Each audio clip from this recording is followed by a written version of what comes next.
Olá estudante, eu sou o professor Ercílio da Costa, bem-vindo ao meu canal. Hoje eu decidi fazer um vídeo um pouco diferente do que vocês estão acostumados a assistir aqui no canal, principalmente nos últimos meses, né, que eu tenho postado muito vídeo aula por conta da pandemia e dessas atividades não presenciais que a gente está fazendo nesse tempo de distanciamento. O tema do vídeo de hoje é quase que são relatos, desabafos de um professor que está vivendo a quarentena. Cada pessoa tem vivido a quarentena de um jeito diferente, cada pessoa tem lidado diferente com essas diferentes circunstâncias da pandemia aí, tá? Primeira coisa que a gente precisa entender é que a quarentena ela surge como uma necessidade. O novo coronavírus surgiu no final do ano passado, mais ou menos, estudos dizem que lá por outubro, e a gente ouvia nos noticiários assim rumores de um vírus que tinha possibilidade de se tornar uma epidemia e tal, lá na China, e de repente o negócio... a palavra já não foi mais epidemia, já transformou-se em pandemia. Então, por necessidade, se fez uso da quarentena. Quarentena é como esse período aí de 40 dias, né? Por isso a palavra quarentenas, os dias, em uma linguagem mais teológica, 40 significa o tempo suficiente. Então, 40 dias é o tempo suficiente aí para que a gente fique isolado por conta desse novo vírus. E aí várias discussões de quarentena vertical, quarentena horizontal, deve ser feito, não deve ser feito. Aconteceu que, falando aqui da minha realidade de Santa Catarina, nós fizemos a quarentena, as aulas foram suspensas em março, se eu não estou enganado, e aí é o que aconteceu. Ninguém se preparou para isso. Tem gente que acha que a culpa é de um, a culpa é de outro. Não, ninguém se preparou. O vírus é algo assim que surgiu e apareceu. Claro, há aí ideias, teorias da conspiração de que foi um vírus implantado, não sei o que, criado em laboratório. Ao mesmo tempo, os cientistas afirmam que não que esse vírus não podia ser criado em laboratório, enfim, tá? E aí a gente começou as tais atividades não presenciais, que a gente continuou o nosso ano letivo de forma não presencial. Então os professores começaram a dar aula à distância, né? O estado de Santa Catarina não gosta desse termo ensino à distância, EAD. Então se usou o termo atividades não presenciais. Por que não se quis usar o EAD? Porque nem todo mundo tem acesso à internet e tal, e o EAD se usa mais quando todo mundo tem acesso à internet. Enfim, colocando tudo no mesmo saco, tudo a mesma coisa. A distância é igual, mas enfim, essas atividades não presenciais. Então os professores começaram a dar aula à distância e os estudantes começaram a estudar de casa e fazer as atividades de casa. Para que todo mundo entenda, assim, no início dessas atividades não presenciais, se questionou muito como é que se daria a presença para esse estudante, por exemplo, e aí chegou a nós que a presença na aula seria dada a partir da realização das tarefas. Então, o estudante realizava as tarefas e aí ele recebia presença naquela aula.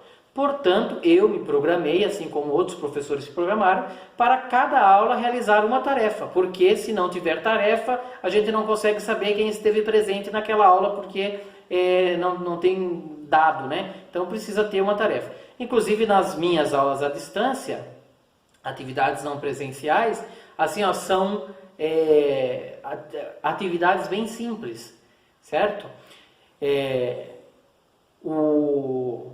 São atividades simples assim só para ele ter presença, e inclusive, além da presença, ele ganha uma nota de 0 a 10, então uma chance imensa da galera ganhar aí notas 10, adoidado.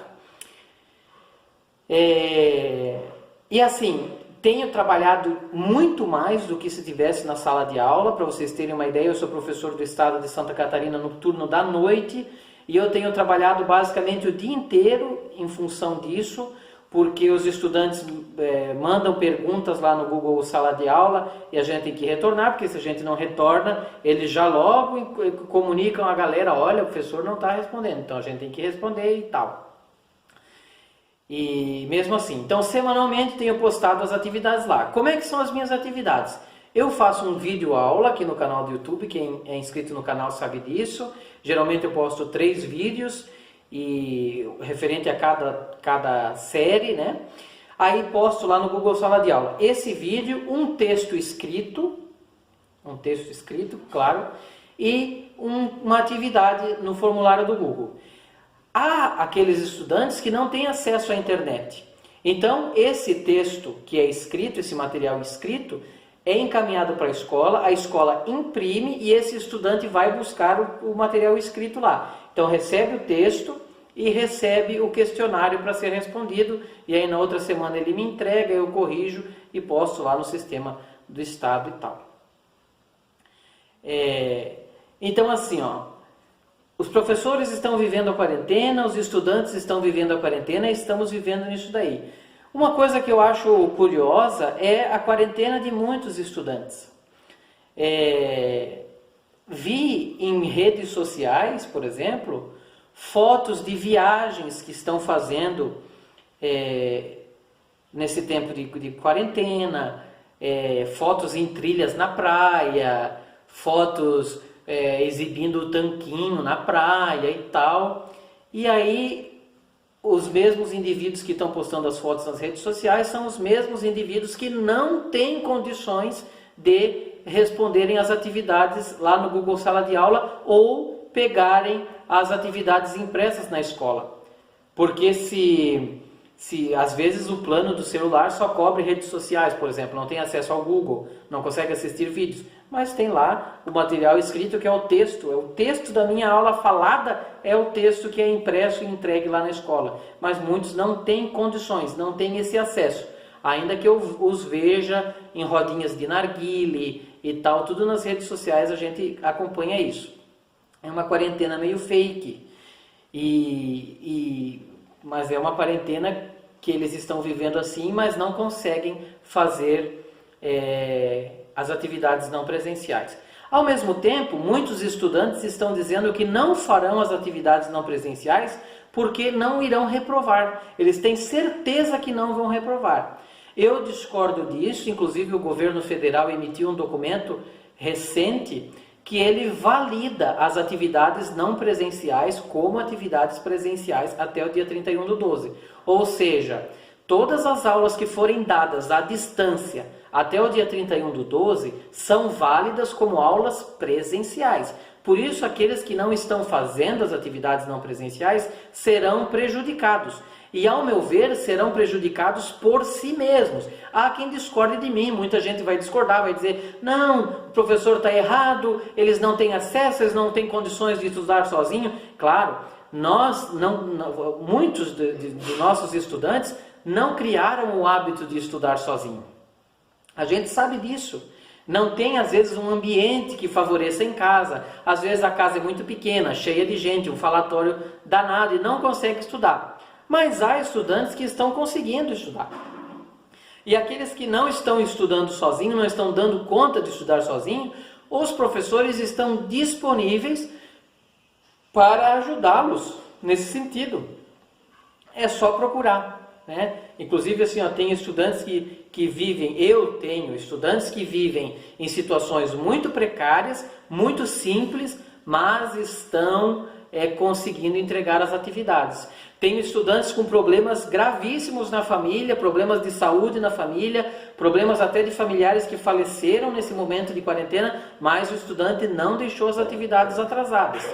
Eu fico pensando assim, gente, tem estudante que diz assim, professor, mas eu estou trampando, tenho que cuidar do meu irmãozinho, não sei o quê. Se você estivesse na escola nesse horário, você não tramparia e não cuidaria do irmãozinho. Se você investisse o tempo que você estaria na escola para estudar, as suas atividades não se acumulariam. você conseguiria semanalmente realizar todas as atividades. Afinal de contas, em torno de 4 horas por dia, durante 5 dias por semana, você estaria na escola presencialmente. Estando em casa, no conforto da sua casa, você tem a possibilidade de investir esse tempo para estudar e não deixar as tarefas acumular. Muita gente vai discordar da minha fala, enfim, essa é minha opinião. Esse é o jeito que eu vejo a quarentena, tá? Uma coisa importante que eu esqueci na hora que eu gravei o vídeo e agora resolvi gravar depois para colocar aí no meio, é que assim, ó, muitos estudantes estão realizando as atividades como se a prioridade fossem as atividades.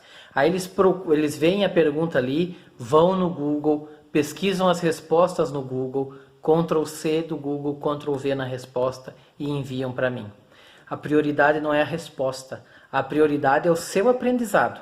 Por isso que lá no meu vídeo, no meu material escrito, estão todas as respostas.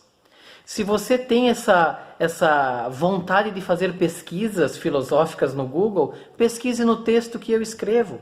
Pesquise no vídeo que eu gravo. As respostas estão lá e as respostas estão explicadas. E aí você vai entender o conteúdo, não vai só copiar.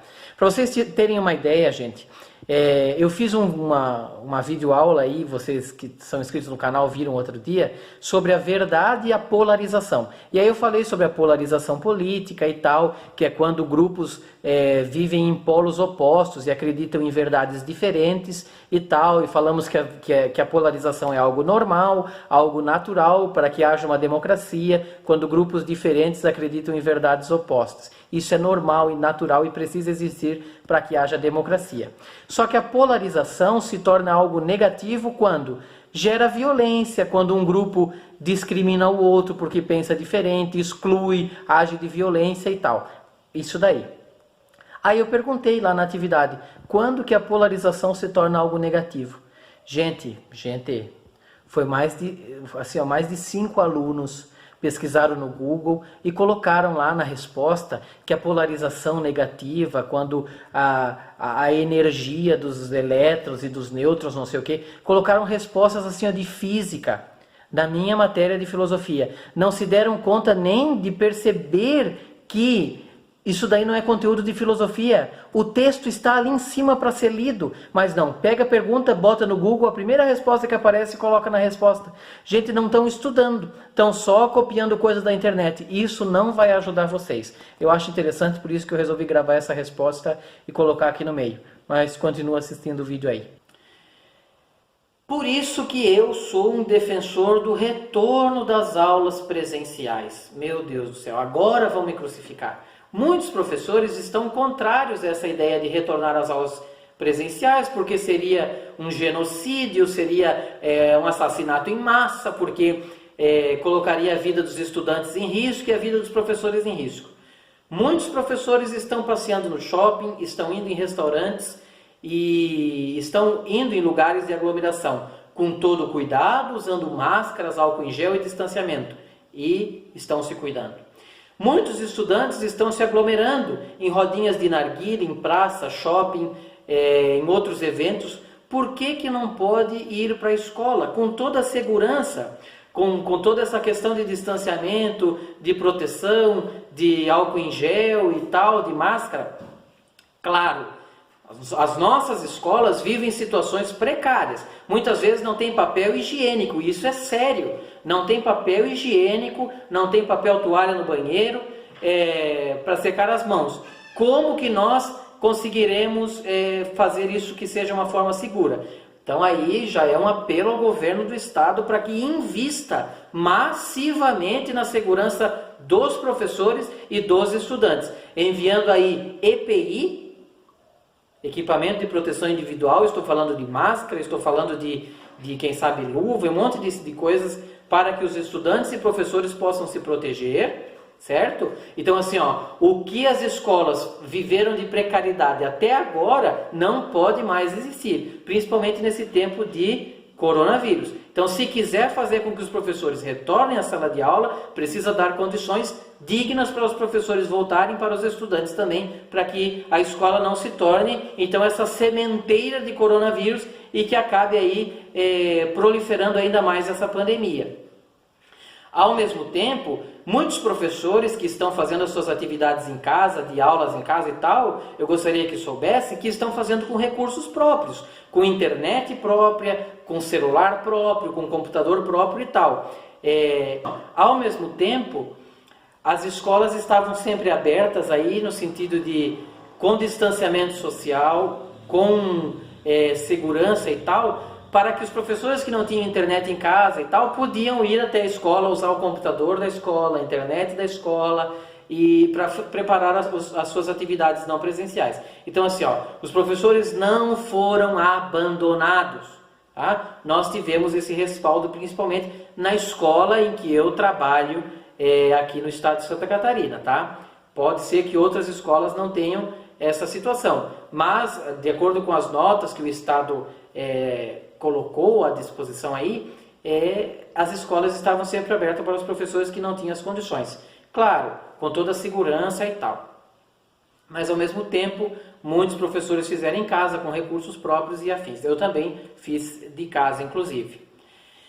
Então assim, eu sou um defensor do retorno das atividades presenciais, porque senão os estudantes serão prejudicados. Não porque eles não têm acesso, ainda que oficialmente eles não têm acesso, por isso que eles não estão realizando as atividades, mas extraoficialmente nós sabemos que muitos têm acesso, mas não estão fazendo porque não querem, estão aí viajando, tirando fotos em rodinha de narguile e não estão fazendo as atividades, tá? E aí esses indivíduos que não estão fazendo as atividades, não estão participando, inclusive aí tem toda uma questão de conselho tutelar e tal, que está sendo... está indo ao encontro dessas pessoas que não estão fazendo as atividades e corre risco de perder Bolsa Família, um monte de coisa. Então assim, esses estudantes serão prejudicados se nós não voltarmos. Ah, mas seremos prejudicados se voltarmos por conta do coronavírus. Muitas empresas, gente, muitas empresas estão funcionando, trabalhando a 1000 por hora e com distanciamento, com EPIs e tal. Ah, professor, mas nós não podemos igualar as empresas particulares com a escola. Gente, se nós não confiamos na escola, se nós não confiamos na estrutura que vai gerir isso daí, então, olha, é uma coisa muito ruim a gente trabalhar nesse sentido na educação, certo? Ah, professor, mas a escola sempre foi precária e tal. Sempre foi. Mas vamos acreditar, pode parecer até uma utopia da minha parte, tá? Mas vamos acreditar que vai melhorar. E eu repito, faço um apelo aqui, claro, o governo não vai ver o que eu estou falando aqui, né? Mas assim, faria um apelo se o governo estivesse vendo esse vídeo, para que se os professores voltassem às aulas, se os estudantes voltassem às aulas presenciais, que é o meu desejo, que o Estado então invista financeiramente, porque vai ser gasto, hein? Gasto não, vai ser investimento para a saúde por vidas dos professores e dos estudantes. Eu gostaria que as aulas presenciais voltassem, mas voltassem com toda a segurança aí. Para vocês terem uma ideia, gente, semanalmente eu faço aulas ao vivo pelo Google Meet, que é um aplicativo do Google, para os estudantes do ensino médio. Então assim, eu dou aula para primeiro ano do ensino médio, segundo e terceiro ano. As aulas do primeiro ano eu faço na segunda-feira, 8 da noite. Sempre é uma estudante que participa, uma estudante. E é aquela que sempre entrega as atividades e tudo. Segundo e terceiro ano eu faço na sexta-feira às 8 da noite, que assim, na verdade não são aulas ao vivo, são momentos para tirar dúvida, porque as aulas eu faço em vídeo. Então seria cansativo eu fazer uma aula em vídeo, boto no canal do YouTube, posto lá no Google Sala de Aula e ter que dar a mesma aula ao vivo. Não faço isso, só tiro dúvida naquele momento. Segundo e terceiro ano juntos, a média de estudantes são 2 estudantes por vez que aparecem lá. E algumas vezes ainda são estudantes que eu nem dou aula, e aparecem na aula e a gente faz uma conversa filosófica lá. Então assim, se eles não participam dessas aulas ao vivo, então tu imagina das atividades não presenciais que é para entregar. Tá difícil. Tem turmas de 30, 40 alunos que eu tenho recebido 4 atividades por semana feitas, tá? Então assim, ó, por isso que eu vejo a necessidade de nós voltarmos para as atividades presenciais, para as aulas normais. Sinto que os professores estão cansados, eu estou exausto, psicologicamente falando assim, ó, precisei criar alternativas na minha vida para não ficar deprimido, para não ficar, sei lá, com ansiedade, com coisas do tipo, porque está sendo muito difícil. Os professores estão tendo uma cobrança de todos os lados. Por um lado é o Estado que exige que o professor poste atividades semanalmente, de outro lado é os estudantes que reclamam que são muitas atividades postadas, por outro lado o professor que tem que investir bastante tempo em preparar, planejar, preencher 300 tipos de planejamento e um monte de coisa, preencher as notas, envia nota em planilha, envia nota no sistema, envia nota no Google Sala de Aula para devolutiva para o aluno, nananana. Então é muita coisa, é estresse, a dar com o pé, tá? Mas assim, ó, são diferentes realidades. Tem professores que se deram bem com o Google Sala de Aula, tem professores que não se deram bem, tem professores que se deram bem em fazer videoaula, tem professores que não fizeram videoaula, e eles não são obrigados a fazer, os professores são obrigados a atender os estudantes com atividades não presenciais. Certo? Por isso que cada professor faz de um jeito. Às vezes tem um estudante que vem falar de um professor ou de outro. Cada professor tem um estilo, cada professor tem a sua realidade, o seu estilo pedagógico, a sua didática. E ao mesmo tempo é uma novidade. Para muitos professores, mexer com essas tecnologias foi um desafio. Está sendo um desafio. Então assim, ó, os estudantes estão enforcados de atividades não presenciais, os professores também. Os professores estão fazendo um esforço imenso para fazer acontecer esse ano letivo, para que esse ano letivo não seja perdido. Tem muitas pessoas dizendo assim, ó, cancela o ano, cancela logo esse ano. Não cancela nada. Imagine que nós estamos aí há mais de meses trabalhando exaustivamente todos os dias, praticamente até final de semana, para que esse ano não se perca, para que os estudantes sejam valorizados e para que o nosso trabalho como professores também seja valorizado. Espero que você que esteja assistindo esse vídeo entenda o que nós estamos passando e valorize um pouquinho o que a gente tem vivido nesses dias de pandemia. Se você é estudante, às vezes eu nem sou professor de você, não sou seu professor, mas se você é estudante, está realizando essas atividades não presenciais, está devendo alguma atividade, converse com o seu professor, ele vai receber as suas atividades atrasadas, coloque em dia, que você vai se sentir muito melhor, você estará valorizando o esforço que o seu professor está fazendo para que esse ano não se perca. Muitos professores discordam da minha ideia de que nós temos que retornar, muitos professores dizem que é muito perigoso, eu até valorizo esse pensamento dos professores, mas na minha humilde opinião, eu desejaria muito que nós retornássemos, claro que com toda a segurança, porque do jeito que está sendo muito cansativo, está sendo demais para nós professores e para nós estudantes. Não é a mesma coisa, a gente pode explicar muito miudinho lá no vídeo, mas os estudantes às vezes não conseguem sozinhos. Nós precisamos estar juntos, precisamos estar do lado para que eles consigam desenvolver o seu raciocínio e consigam estudar. Desculpa o tamanho do vídeo, ficou um vídeo longo, mas é mais ou menos um desabafo que eu tinha que fazer para vocês. E se vocês quiserem outro vídeo como esse, sobre a quarentena, sobre como a gente está fazendo as coisas, deixem aí nos comentários. Se gostou desse vídeo, dá um joinha aí. E se não é inscrito no canal, já se inscreve. Isso ajuda bastante a gente a crescer o nosso canal. Estamos aí com 350 e poucos inscritos no meu canal. Estou muito contente com vocês que estão inscritos no nosso canal, estão fazendo crescer essa família aí, e eu já percebo que vocês estão gostando do conteúdo porque estão se inscrevendo e estão permanecendo no canal. Um abraço, até a próxima, valeu!